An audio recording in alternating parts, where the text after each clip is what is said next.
Assalamualaikum warahmatullahi wabarakatuh. Pemirsa, kita berjumpa kembali di channel yang sama. Semoga kita selalu dalam lindungan Allah Subhanahu wa taala dan diselamatkan dari wabah corona COVID-19. Amin amin ya rabbal alamin. Pemirsa, kali ini kami ingin menjelaskan tentang isim ditinjau dari segi bilangannya. Al-ismu bin nadhari ila adadihi. Pemirsa, isim yang ditinjau dari segi bilangannya itu terbagi tiga. Yang pertama adalah isim mufrad, yang kedua isim tasniyah atau isim musanna, yang ketiga adalah isim jama'. Isim mufrad itu apa? Isim mufrad itu adalah isim yang menunjukkan benda atau orang yang jumlahnya satu. Jika benda itu jumlahnya satu, jika orang yang ada di hadapan kita itu jumlahnya satu, jika orang yang dirasani itu jumlahnya satu, itu pasti disebut isim mufrad. Yang kedua adalah isim tasniyah atau isim musanna. Isim musanna adalah isim yang menunjukkan orang atau benda yang jumlahnya dua bendanya jumlahnya dua, itu pasti musanna atau tasniyah. Yang ketiga adalah isim jama', isim yang menunjukkan orang atau benda yang jumlahnya lebih dari dua. Benda itu jumlahnya 3 atau 4 atau 5 ke atas, itu pasti disebut dengan isim jama'. Pemirsa, di dalam isim mufrad itu ada beberapa contoh, dan contoh itu pasti akan berbeda dengan contoh tasniyahnya atau jama'nya. Isim mufrad contohnya adalah muslimun, mukminun, fatimatun, kitabun, sayyaratun. Itu semua adalah isim mufrad. Kenapa disebut isim mufrad? Karena dari kalimat-kalimat tersebut itu maknanya satu. Muslimun, ya orang laki-laki muslim. Muslimatun, orang perempuan, satu orang perempuan muslim. Mukminun, satu orang mukmin.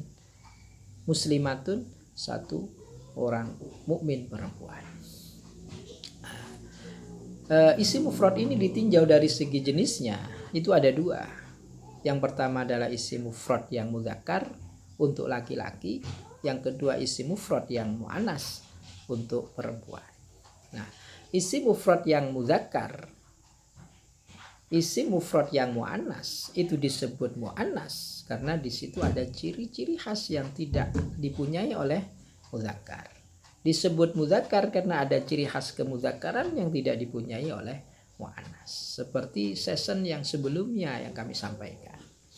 Di antaranya adalah jika itu mudzakkar tidak menunjukkan arti waktu. Jika itu muannas seperti sayyaratun, di situ ada tanda di akhirnya terdapat tak marbutoh atau tak bulat. Sayyaratun.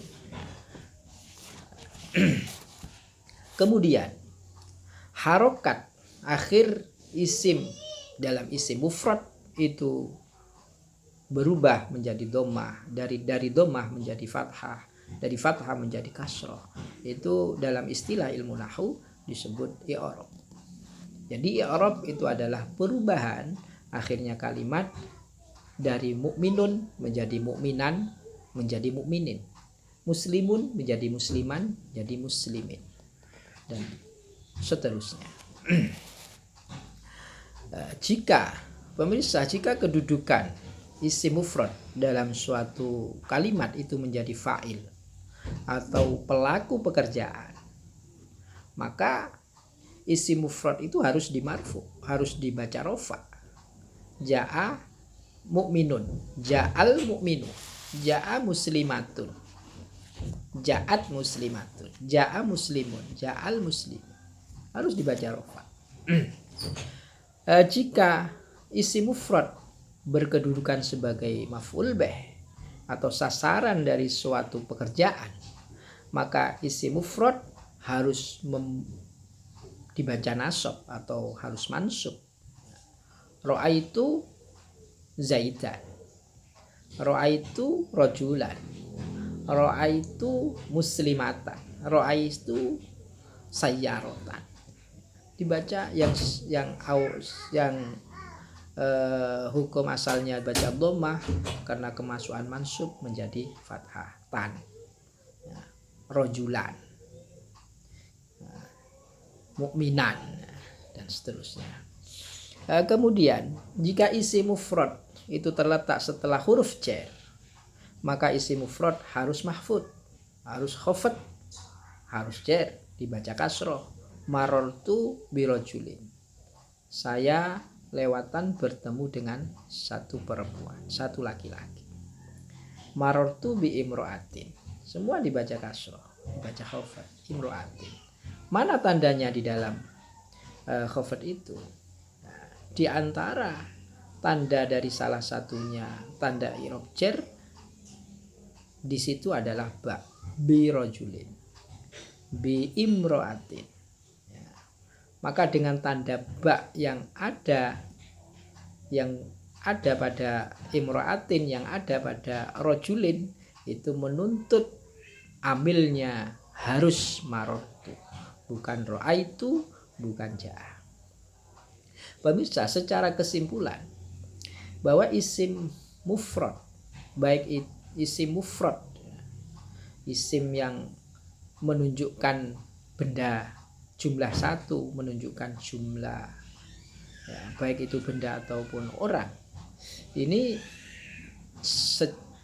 ditinjau dari segi jenisnya itu ada muzakkar, ada muannas.